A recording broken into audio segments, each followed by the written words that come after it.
we're gonna start with our potatoes because of course that's gonna take the longest and be like the most tedious process of this. So obviously, if you have pre-done mashed potatoes, like the ones that come in that container or like the shredded ones or however, do whatever is gonna make it easiest for you. I'm just gonna use whole potatoes because that's what I had. Well, I'm obviously gonna make them smashed anyway. So have a cutting board. As always, put a slightly damp kitchen towel underneath so your cutting board isn't slipping and sliding everywhere. That's usually how kitchen accidents happen. So I'm gonna take, oh my God, I just forgot the most important thing. Okay, I got it. I got my vegetable peeler. But I'm gonna use russet potatoes. So these are kind of small, but I'm gonna use 1, 2, 3, 4, 5, 6, 7. So 7 small ones. I don't really know how much this is, but everybody is very different in the way that they like it. Some people like more meat, less potato. Some people like more potato, less meat. Is that the opposite of what I just said? I don't even remember. That was 10 seconds ago. But we're gonna peel them. So, okay. These are kind of ugly. They've been in my fridge for a good amount of time, but the perfect time to use these up is to make mashed potatoes, and especially like this. Now, this is one of those dinners where it's already 4 o'clock, so we're gonna hopefully see if I'm able to get this done before 5. I'll try to update you guys if I remember to let you guys know about the time. But it's perfect to use your potatoes when they're like this. They're like wiggly and they're just kind of ugly and soft. This is like, I don't know, just one of the most perfect dishes. But also, I wanted something that's kind of like veggie packed because whenever I'm not feeling good, I feel like that's the time where I know I need to eat more vegetables because I can't really taste them that well. I don't know. Is that just me? Like, I like to trick myself. But I'm just gonna sit here and peel all of these. And remember, you do not have to have them peeled. It just depends however you like to eat mashed potatoes and what, oh fudge. And once again, I can't see like what you're doing right now. So like, if you're just playing this video and you're not even really paying attention, I can't see that. In my eyes, I think, oh, okay, you're watching, you're enjoying, like you love it. But yeah, I can't see. So do whatever you guys like. If you guys like those red potatoes, you guys like yellow, fingerling, whatever you like, go for it. So I will come back once I have all these done and then we'll chop. For our potatoes, okay, they are fully done. Then we're just gonna chop them so I want you guys to be able to see it as best as you can. So of course with working something like this that is just lumpy and bumpy and it's not completely flat, you want to always work with a flat surface regardless if you're using those big old potatoes or small ones. Of course, the bigger they are, hopefully the less they're gonna roll on you, but still you want to always be as safe as possible. So I'm going to chop them in half. So we go from a whole to 2 flat halves, lay them flat side down, so literally they can't go anywhere but side to side. Then we're just gonna put one down the middle, and then from there we're gonna go with small cubes. Of course, the smaller that you cut them, the quicker they're going to cook. And because I don't want to be here boiling for like 45 minutes, I am going to cut them roughly, I don't know, like, what is this, half an inch, like a small little chunk. So I'm gonna go ahead and do that and then we will come back.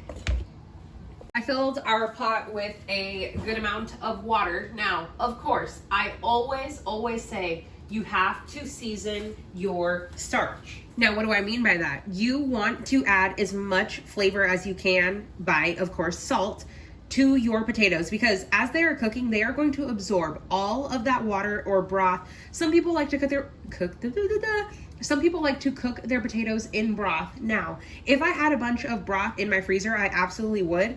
But being that I'm not going to use, like if I were doing mashed potatoes, then I would use it. Then, you know, I can make the gravy, whatnot. But that's too expensive to cook your potatoes in broth. So we are going to season it with some salt. Now, this is the only time that I really use the Morton salt because I'm not directly eating it. And I know someone's going to say, oh my God, that's the worst possible salt. Well, you eat what you want. And if you don't want to add salt, you don't have to. Now, you will hear a bunch of chefs, I'm saying it as if I'm a chef, but I am in my own right.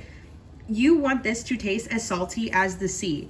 So we are going to add a good amount of salt. I know, it's a lot of salt. I'd say about at least a tablespoon.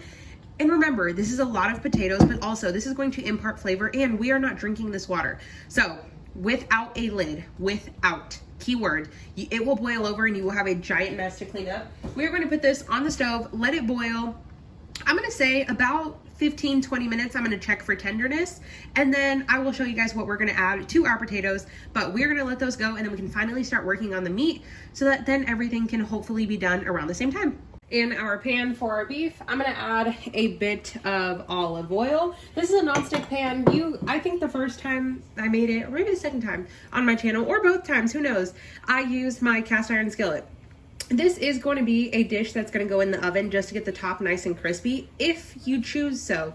But it is still the same dish without it going fully in the oven. So if you wanna reduce your dishes, which I guess now that I think of it, I probably should have done that. But I hate having to clean my cast iron. I love using it, but I hate having to clean it. So we're just gonna do a dish and just make it like, you'll see. So I added a little bit of oil, but of course I waited until my pan got nice and hot, so that way I add my oil to it, so my oil is not splattering hot as soon as I go to add my meat in.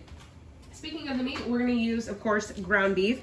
Now, I said this in my last video, the difference between a shepherd's pie and a cottage pie. Shepherd is, of course, from like a sheep or a lamb. So that would be a traditional shepherd's pie. So essentially this is a cottage pie. But the title is most definitely going to be shepherd's pie because nobody knows what a cottage pie is. Anyway, I have 1 pound of ground beef. This was in the freezer, so I just thawed it out. And then I want to take off, that tiny piece of paper. And we are just going to add our beef. Now, could you use ground chicken? You absolutely could. Ground turkey? Absolutely could. Could you use some other type of meatless option? Possibly, but do I know what to you? I have no idea. But I'm going to let this cook a bit, but of course we are going to season with salt and pepper, and I will show you that in a second. Then for our seasoning, also, I should mention, I guess the salt and the pepper are just too loud to do on camera, but this is 93.7 ground beef. This is extremely, extremely lean. I do not care what type of meat you are going to use, let alone the fat percentage. So if you're gonna do 80-20, 85-15, 90-10, all the other numbers that there are out there, use whatever you have on hand and whatever happens to be on sale at that time. This is just what we had, so I'm using it. But like I said, it doesn't matter. Then I'm gonna add a good amount of salt because of course you want to season like all throughout the way if possible. And I know this looks like a lot of salt on camera, but I just have it so that my granules are very, very small. Then while this is all cooking, I'm gonna add about a teaspoon of some onion powder. Feel free to add chopped fresh onion, but I'm just tired and we're not doing that. Then we're gonna do the same with some garlic powder. This is garlic powder that has parsley in it, but you don't need the one with parsley. Then I'm gonna take a tiny bit of ground sage. So then before this gets too crispy on the other side, we are just going to go in and break it apart. And this is exactly why I like to do everything in stages and not add everything in once, because see all of that nice brown that we got on there? That's exactly what I want. Okay, we're gonna keep chopping it up and we're gonna add more seasoning because why not? I'm gonna add a little bit of smoked paprika. Feel free to use the regular paprika too. The smoked one just has a bit more flavor, but remember, this is predominantly for color.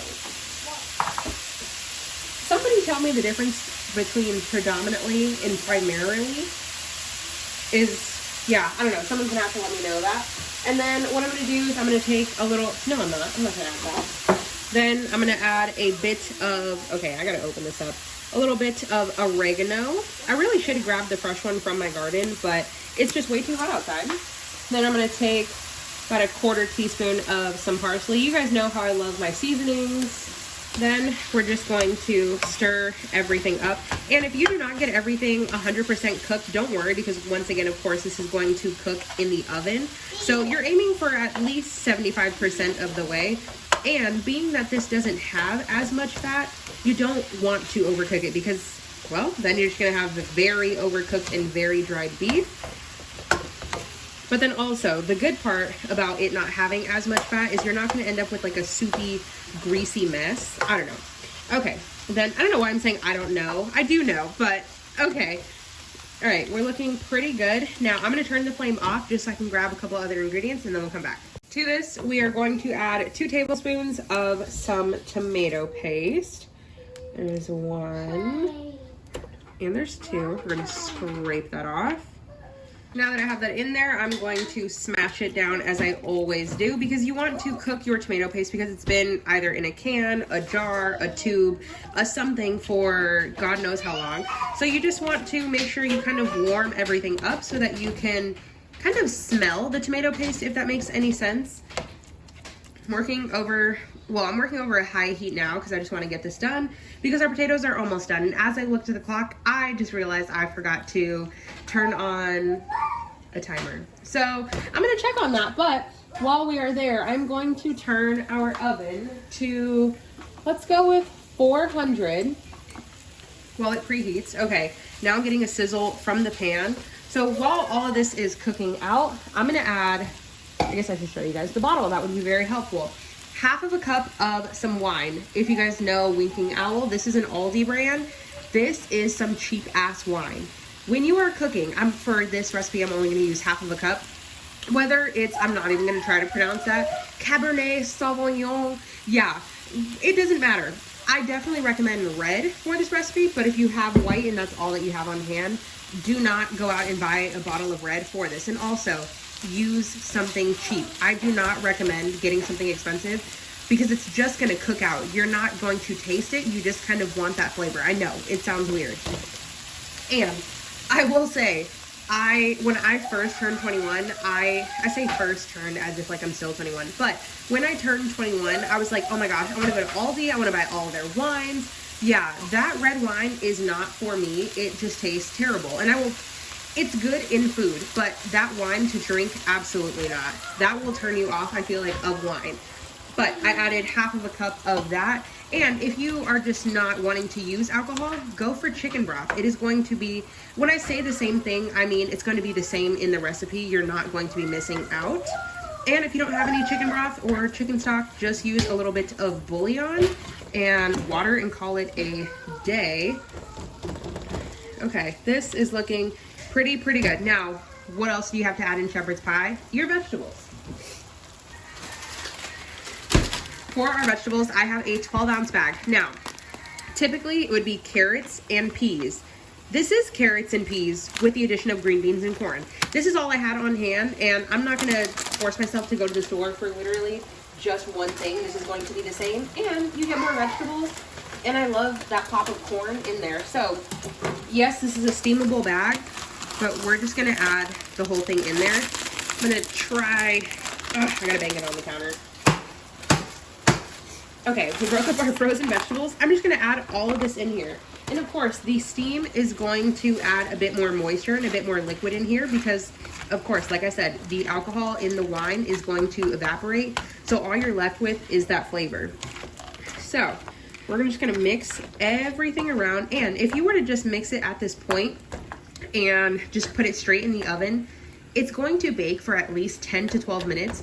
So it's going to bake and it's going to cook and everything is going to be so piping hot by the time it comes out. It's going to have to sit for like 10 to 15 minutes. So realistically, it's all going to be done. I'm just taking the extra step of just mixing it with everything because why not? This looks so pretty already. Now, I definitely recommend tasting your beef because you might need a bit more salt, a bit more of this, a bit more of that. This is the point to check rather than after it's already plated, you have your mashed potatoes on top, and then you can't go back and fix anything. Yum. I'm gonna add a bit of chicken bouillon powder. Even though this is beef, chicken bouillon powder, I don't know, it's just like that magic secret ingredient. Also, are you guys like up to date on like this whole TikTok hack thing of you're supposed to turn it? I almost don't trust it because I'm afraid I'm gonna spin it off and the whole thing is just gonna fall in there and then it's ruined. But we're gonna add a good amount because like I said, flavor is key. Then I'm gonna add a little bit of sazonador. I don't know. My neighbor gave this to me and it is delicious, but I don't know where to tell you guys where to buy it. I'm assuming Walmart will be a good place, but let me see if I can show you guys the ingredients in there. Then just a bit more salt and a bit more black pepper. Then I'm gonna turn our flame off because like I said, the veggies are gonna continue to cook in the oven. Okay, I just wanna mix around all of that seasoning. And like I said, you want to taste to your own personal preference. So you might love more salt. You might not want as much salt. You might add something else different. And if you do, let me know because this is a new recipe that we're trying out and I think it's pretty good so far. So now I'm gonna move this off to the side. Our potatoes are done. They've been cooking for a while, but I can't really tell you how long because, well, I forgot to set a timer, but I checked them and they're done. I went ahead and drained the potatoes. Now, this is the point where you want to take like a super, maybe I should grab a spoon because this is really hot, a super tiny piece and taste for salt. Because like I said, they are going to absorb the salt. They're not going to absorb all of it, but they are going to absorb a good amount. Okay.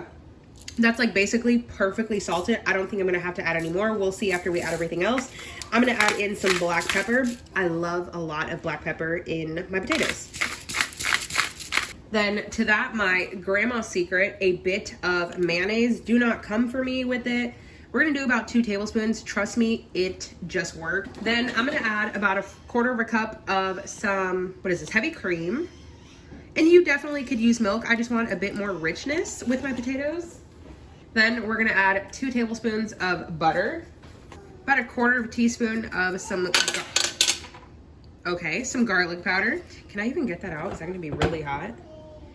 Then we can grab our potato masher and just start going to town on mashing. And don't worry if there are lumps and chunks and whatnot, and the butter, of course, is not going to be fully melted because we just started. But it will all come together. And remember how thin or thick, chunky, lumpy, bumpy, whatever your potatoes are. That's completely up to you. There is no right or wrong way to do this. You basically just want mashed potatoes. And if they end up being like scallop potatoes on there, if that's what you like, then go for it. Now to me, this is a bit thick, so I'm gonna add a bit more heavy cream. Remember, I used a good amount of potatoes. And like I said, you could use milk as well. Okay, and if you're anything like me, sometimes I eyeball way too much and I make my things too soupy, but by the time it bakes in the oven, it's gonna take out a bit more of that moisture. So it's gonna be perfect. Okay, these are nice and thick. I'm gonna get out 1 or 2 more lumps. Our oven is now preheated to 400 degrees and we are almost ready to go. So now for our pan, this is I think it's like a 5 by 10. I don't know. I have absolutely no idea, but this came in like a set of 2. I think the other one's like a 9 by 13, but they're kind of like rounded. But nevertheless, we do not have to add no oil, no grease, no butter, no nothing. We're gonna take our ground beef mixture, and I definitely thought about putting this in an aluminum pan, but the only ones I have are like super big party trays, and that's just not gonna work for this. It's just not enough. This is a lot of food, especially for us, but it's not gonna work in that big party tray. So you just wanna smash it down so it's nice and even. And let me taste the corn. Oh yeah, everything's already fully thawed. Oh yeah, everything's nice and soft. Really good flavor. Okay, we're just gonna smash everything down. Then we're gonna take a silicone scraper and just mix together our mashed potatoes. Now remember, there are lumps here. We finally bought a ricer, but I just don't feel like it's necessary for this. This is kind of like one of those like down home comforting meals that doesn't have to be perfect. Like it's just made the way it is and you don't complain. Like, I don't know, that's just, I feel like the way it is. Okay, this is a good amount of potatoes. And I just remembered we have potatoes in the refrigerator from leftovers from yesterday, but like, whatever, new potatoes. So that's also, I guess, a perfect dish for leftovers. Okay, yeah, we gotta get dinner started. Okay, Roman is not having it, but we're just going to smash all of this down. Now, some people like to put like little peaks in it, so that way you can have like little crispy bits and this and that. It ain't that serious with me. This is, yes, it is for a YouTube video, but this is also our dinner here. So I'm just trying to get it in the oven so we can all eat. Now, also, you can sprinkle whatever you would like on top. Some people like to just add a bit more seasoning, but then some people also like to add, what's that stuff? What is that stuff that people like to add on here? Cheese. But I don't know, I ain't feeling it. I don't really like cheese like that. So I think we are perfect like this. Our oven is at 400 degrees. I'm gonna put it in there for just about 10 minutes. Like I said, you kind of just want a light little like crispness to it, but nothing much is really gonna change. It's out of the oven. As you guys can see, literally nothing changed, but it got like a bit bubbly around the corners. And I mean, like, look at this tiny little piece of like brownage here.